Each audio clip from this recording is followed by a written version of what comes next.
It's the archivist, y'all, exclusively interviewing LP. And who is the El Producto Magnifico Mr. LP? Is that a question? Who is he? Yes. Just a kid from Brooklyn, man. Having a good time, making rap music.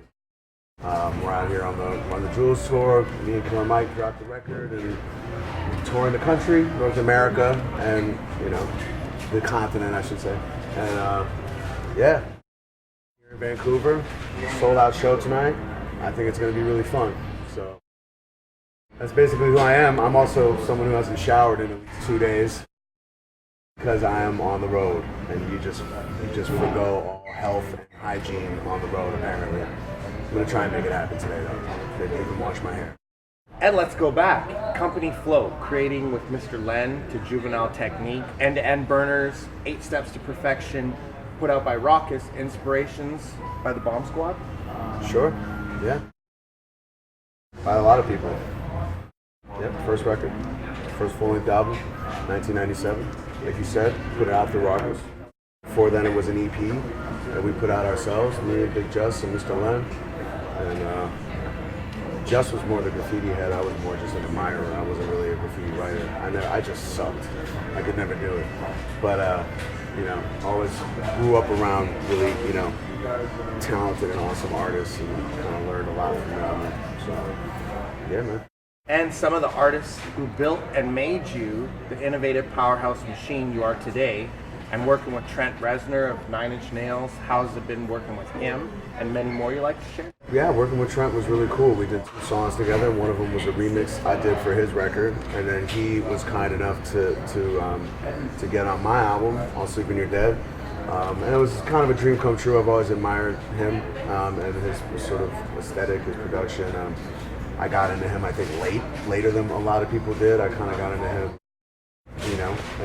with the Fragile. But no, it was really cool. Getting to work with him was awesome. And there's been a lot of people, that I've had the chance to work with that weren't in my world, that I kind of admired from a distance. People like Mars Volta and Beck, and so I've gotten a chance to work with some great people.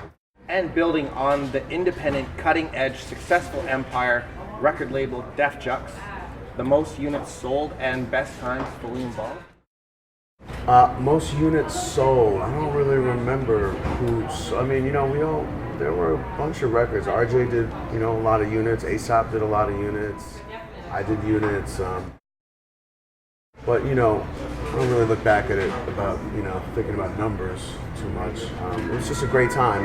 We had a really great group of people working together, and really enjoyed getting the chance to do that for a long time. It was a labor of love.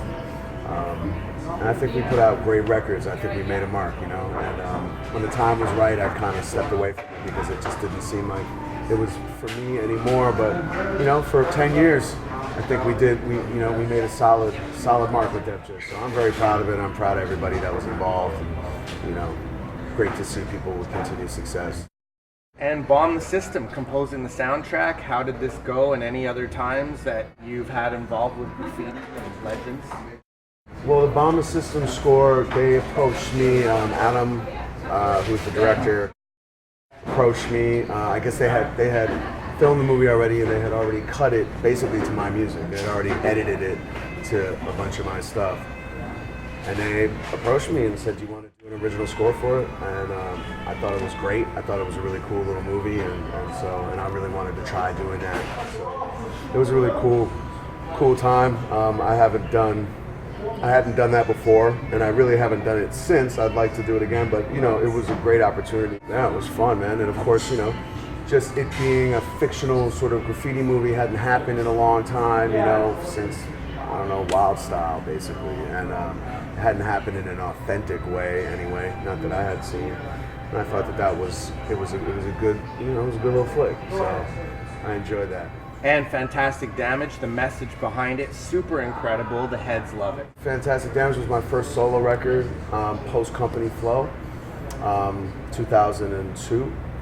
And it was sort of the beginning of the next phase of my career for me. It was when I had really just taken on and fuck it, I'm a solo artist. You know, I never wanted to be a solo artist. I always wanted to be in company flow. That didn't work out. And I didn't know what to do, and then I was like, you know, fuck it, I'm an LP, I guess. So I did the Fantastic Damage record, and it went really well. You know, people really were drawn to it, and I got a lot of love for it. And you know, I look back on it with great fondness because it definitely like set off, you know, the next wave of my career that I'm still riding now. So it was cool, man. It couldn't have asked for a better response, really. And Kamutal, any times you like to share, and any favorite books that inspire your music? I mean, every moment with Camus, I look back on with fondness, even the tough moments or even the stupid moments or even the ones that we argued, you know. When you lose a friend that you care about, all of a sudden everything is better than them not being there, you know. So he's greatly affected my life, and his absence has affected me, you know, in positive ways as well as negative ways, you know, in the sense that, you know, his memory drives me, you know. That's the positive way, and everything else, of course, it's negative because he's not here to see what we're doing and to be a part of it. But you know, he'll always be a part of what I do going forward. You know, I think that Camus was an incredibly brave artist, and I think that that's something that a lesson that I took from him was to make sure to just do whatever you felt what you wanted to do, and artistically. And he certainly went out swinging, you know, when you know, the record that I put together for him was what he was doing before he passed away, and it was very left field of what anybody would expect. You know, he didn't care. He just wanted to express himself. So, you know, I look back on every moment with Camus as something that I wish I could have again, and I wish I could even, you know. But you know, we carry on, and you know, it stays in my heart.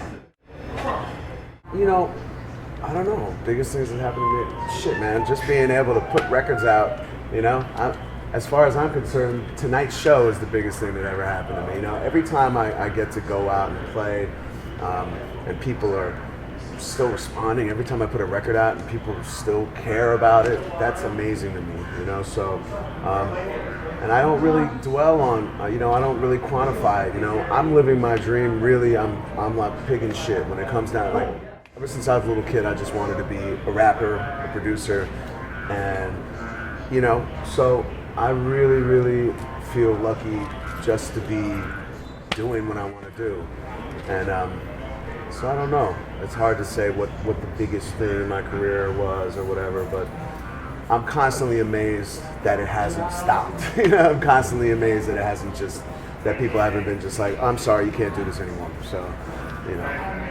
And best production you could tell us about? That you're most impressed with, that you've done? That I've done? Yeah. The best production that I'm most impressed with that I've done, you know, it's really up to the fans, you know. I really leave that up to people who listen to the music. Everybody has their favorites, you know, and for me, you know, my favorite thing that I've done changes, you know, on a daily basis, you know, even in an album.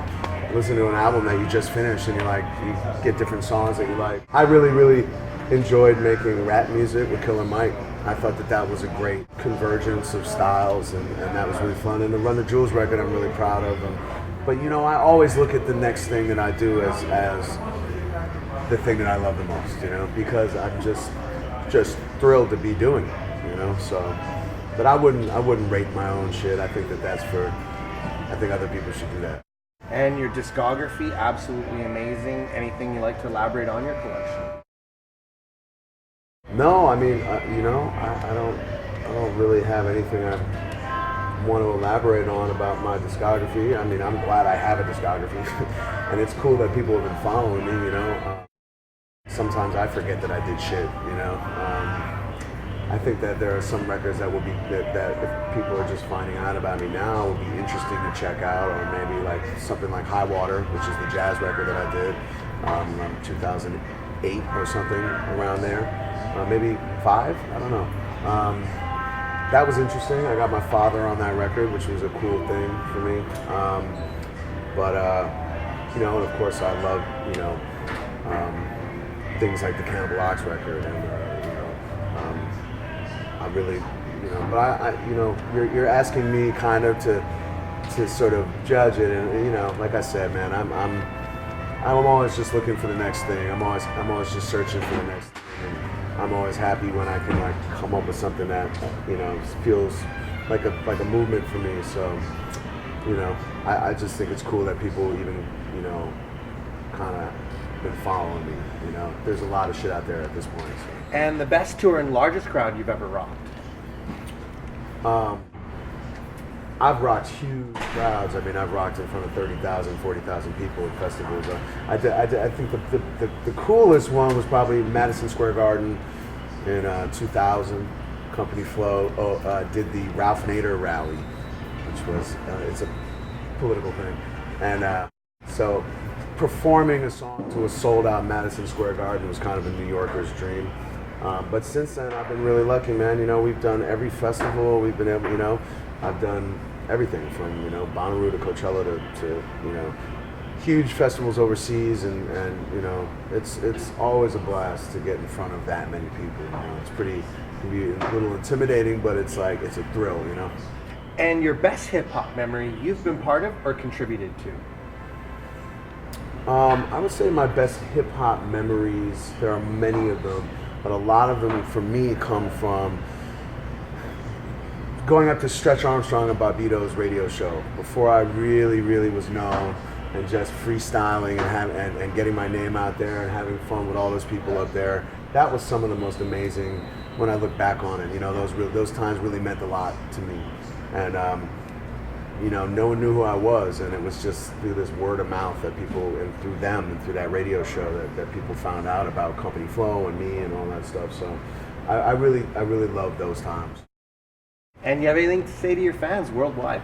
No, thank you everybody for continuing to support us, and it's been an amazing tour. Definitely come out if you get the chance and see us. We give a serious show, and thank you. And you got any shouts? Shout out to everybody in the Run of Jewels tour. Shout out to Killer Mike. Shout out to Brooklyn. I miss you. I will see you relatively soon. And that's all. And shouts to Ian and Chris at Biz3. And this is The Archivist, and you already know the name, y'all. Archivist.